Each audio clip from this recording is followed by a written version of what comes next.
RTP. Ya nos acompaña de manera online al economista Fran Rodríguez. Él es analista político internacional, tiene un máster en economía en la Universidad de Miami y ha hecho su tesis, una disertación histórica sobre Cuba entre los años 1902 y 1958, y con él justamente vamos a hablar un poco sobre el tema de Estados Unidos y Cuba específicamente, donde Trump apuesta por el acuerdo bajo presión con Cuba tras ese jaque petrolero. ¿Cómo está, economista? Muy buenos días. ¿Qué tal? Gracias por la invitación.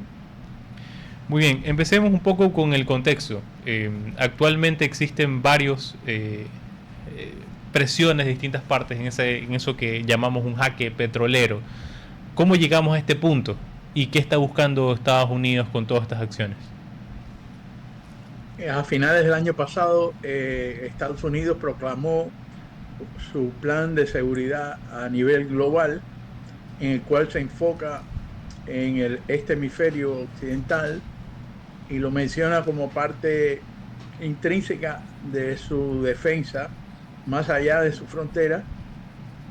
Y entonces se ve que todas las acciones de esta administración desde ese momento van hacia que no existan gobiernos narcos ni gobiernos enemigos de Estados Unidos. Específicamente la acción en Venezuela de paso acaba con dos, el régimen y el narco a la vez. Y entonces también declara una emergencia nacional. Cuba lleva 67 años amenazando a Estados Unidos. En realidad no, la palabra emergencia no cabe, pero esa es la palabra que él utilizó, que declara claramente a Cuba como el régimen de Cuba como un enemigo de Estados Unidos que no es compatible con las estrategias de esta administración, que incluyen el canal de Panamá, salvaguardarlo, que el suministro de petróleo de Venezuela llegue a Estados Unidos para cuestión de estrategia de seguridad nacional. Y el régimen de Cuba le advirtió en ese momento de la injerencia en Venezuela, le advirtió a Cuba que no iba a haber ni más dinero ni más petróleo para Cuba. Después de eso tomó la acción de presionar a México y lo logró, de que no envíe más petróleo a Cuba tampoco. Y por si alguien se atreve de África o de Europa, les pondría un arancel, alto arancel al país que agarren enviando directa o indirectamente petróleo a Cuba. Según la opinión del presidente Trump, Cuba no tiene cartas que jugar, va a tener que, ese régimen va a tener que renunciar, va a tener que irse. No sé si ocurrirá algo muy similar a lo de Venezuela, pero así como está planteada la situación. ¿Y usted cree, economista, que este podría ser ese acontecimiento histórico que se ha estado hablando quizás por décadas, donde se menciona, ok, este ya va a ser un poco el momento en donde se acaba el régimen en Cuba, ese régimen autoritario que existe actualmente? ¿Usted cree que toda esta presión por parte de Estados Unidos, ese jaque petrolero en el que tiene a Cuba y ese quizás aislacionamiento en el que está ahorita la isla, usted cree que podría llevar a cabo a ese momento histórico? Estoy seguro que esto es jaque mate. No hay opciones. Cuba no tiene electricidad casi al día, muy poca comida, muchas epidemias. Cuando un paciente llega al hospital, lo mordió un mosquito, no se sabe cuál de las epidemias puede tener porque no hay manera ni siquiera de hacer pruebas.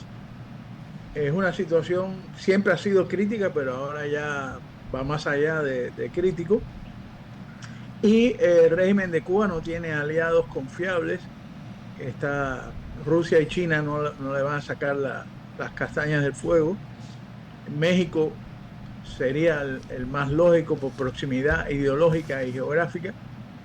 ¿Y qué va? México no puede, porque toda la prosperidad de México se debe a su trato con Estados Unidos. México hoy en día es la 12ª economía mundial y no pueden arriesgarse a hacer este tipo de negocios de regalar petróleo al régimen de Cuba por cuestiones ideológicas, por afinidad ideológica entre la presidenta Sheinbaum y el comunismo en Cuba.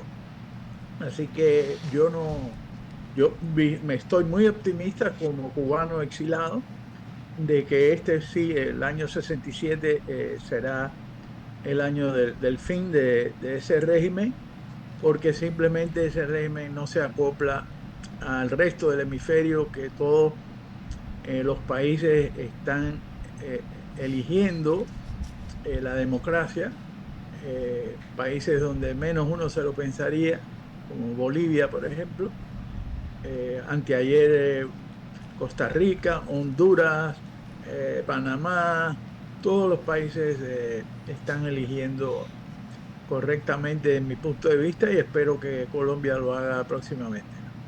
Ahora, asumiendo que ese momento histórico va a llegar, y en esa parte de optimismo me voy a poner también optimista como usted, ¿cómo considera que va a llegar ese momento? ¿Usted cree que va a ser realmente una transición hacia la democracia, lo que puede darse en Cuba, o si simplemente va a ser, por ejemplo, una negociación entre el gobierno cubano actual y el gobierno de Estados Unidos para intentar flexibilizar ciertas cosas en Cuba, abrir su economía y demás, pero manteniendo seguramente las mismas personas en el poder a una gran parte de ellos? Simplemente escuchando las palabras del presidente directamente sin analizar, vemos que él dice que quiere ayudar al pueblo de Cuba y a las personas que tuvieron que salir de Cuba. Eso deja un margen de interpretación si lo que va a haber es un acomodamiento o un cambio rígido, un cambio dramático, radical, pero el gobierno de Cuba es tan débil que no puede admitir ni un pequeño cambio. Estos regímenes marxistas no, si se abre un poco la puerta, se abre hacia la libertad. Entonces, supongo que el régimen de Cuba no quiere ni de ninguna manera hacer ningún trato porque le es muy peligroso. Así que sea un trato o sea una libertad inmediata, ambas rutas llevan a la desaparición de ese régimen a corto plazo, diría yo. ¿Y usted cree, por ejemplo, que en estos momentos quizás la persona más interesada por terminar este conflicto, bueno, no es un conflicto, es una tiranía comunista lo que está ocurriendo en Cuba, es quizás el secretario de Estado Marco Rubio? ¿Cuál ha sido, desde su perspectiva, la influencia que ha tenido el señor Rubio para justamente llevar a que estemos en este punto y conversando de lo que estamos hablando ahora, que es el jaque petrolero que tiene a Cuba y esa eh, casi o ese optimismo hacia esa oportunidad histórica que puede tener el régimen cubano, perdón, el país de Cuba? Sí, bueno, es una situación insólita, increíble para el exilio cubano que un hijo de cubanos ocupe no solamente el cargo de secretario de Estado, sino jefe del Consejo Nacional de Seguridad. Eso nunca había ocurrido desde el tiempo de Kissinger. Y todos los comentarios del presidente Trump son para elogiar a Marco Rubio. Obviamente habla español muy bien, eh, tiene muchísimos años de experiencia en el Comité de Relaciones Exteriores del Senado, pero sobre todo es una criatura que ha nacido en el seno del exilio cubano de aquí en Miami y por eso tenemos muchísimas esperanzas que nadie tiene que explicarle nada a Marco Rubio, que Marco Rubio sabe exactamente los puntos débiles por dónde entrar y que están tomando acción. No es una administración que se base en la retórica, sino que se ha demostrado el poderío militar de Estados Unidos y la, la voluntad de Estados Unidos de usar ese poderío para favorecer sus intereses. Eh, Estados Unidos necesita que en Cuba, como en el resto de América, hayan gobiernos normales gobierno de Cuba no es un gobierno normal, un gobierno que utiliza sus pocos recursos para la cúpula, que utiliza sus recursos para llevar terrorismo a ustedes mismos en Ecuador, como al resto de los países. No hay ningún país de América que se haya salvado del terrorismo cubano, excepto México, porque a México le dan un pase porque son camaradas, pero, o sea, los partidos mexicanos.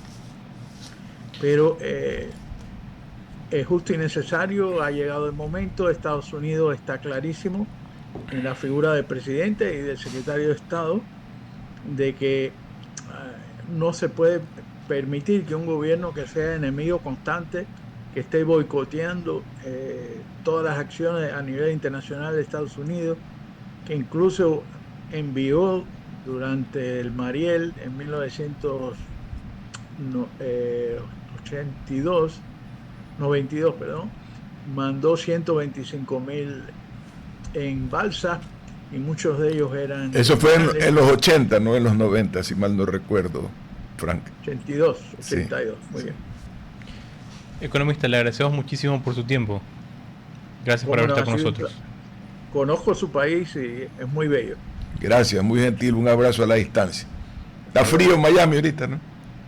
Sí, señor, se están cayendo las iguanas adormecidas por el frío, caen al piso de los árboles.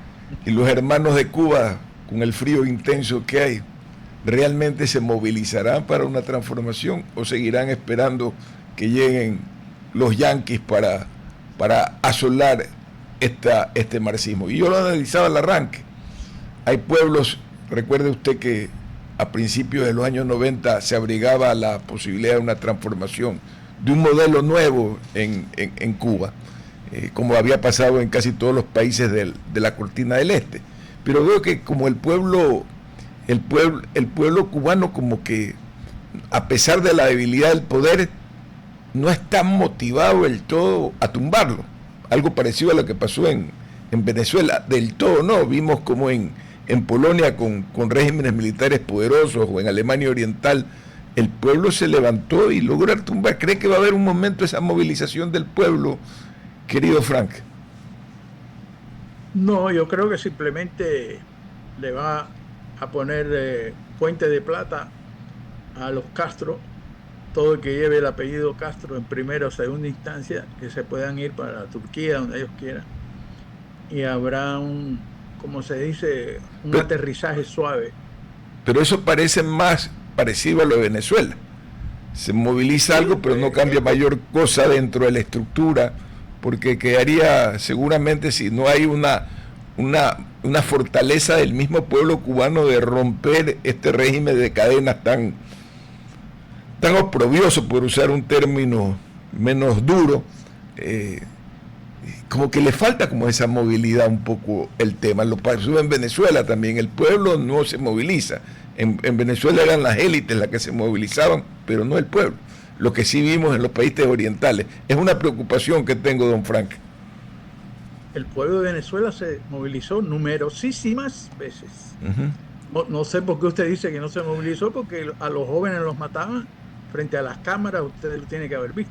Sí, pero era más la élite la que logró. Acuérdese que en países como los que citaba, la movilización del pueblo fue tan brutal que la fuerza ya no tuvo fuerza, ¿no? Acá como que son muy aislados esos golpes, no quito eso. Y la pregunta es en Cuba, ¿ve esa posibilidad de movilización, Frank? De que sea la ciudadanía tan igualada en la pobreza, se movilice, o la falta de proteínas, de carbohidratos, no lo permite. No es la falta de carbohidratos. El 11 de julio del 2021 se movilizaron, pero en las películas eso quizás sea fácil, movilizar al pueblo. Cuando hay un régimen totalitario que lo controla todo, es el único empleador básicamente, es el que controla la comida que te llega a tu casa, es el que te controla en la escuela o donde quiera que tú estés. No es tan fácil que el pueblo se una y salgan a las calles, es muy romántico, pero en la vida real, fíjese, en la matazón de más de 20.000 personas se calcula en Irán. Esas cosas no se dan todos los días, son eventos muy singulares en la historia. Y lo que yo creo que va a pasar, simplemente remitiéndome a las palabras de Trump y a los últimos acontecimientos recientes, es algo similar en Cuba que en Venezuela. La libertad no va a llegar inmediatamente, pero nadie está engañando ni a Trump ni a Rubio. Así que el timonel es correcto, el rumbo es correcto, y han aprendido los Estados Unidos que, como en Irak, no se puede cesantear a todas las Fuerzas Armadas y pretender que no hay caos en el país. O sea que Estados Unidos está tratando de tener un aterrizaje suave, tanto para su seguridad como para que nadie muera. El presidente Trump no está interesado ni que mueran soldados cubanos, ni mucho menos americanos, ni ningún civil. Lo que él dice es que es un fruto que va a caer solo. Que Alá lo quiera, ojalá significa en español eso, ojalá, ojalá. Un abrazo inmenso y siga en su lucha, que ya lleva décadas luchando por este tema. Un fuerte abrazo. Cómo no, gracias por la invitación de nuevo. A usted por aceptarla. RTP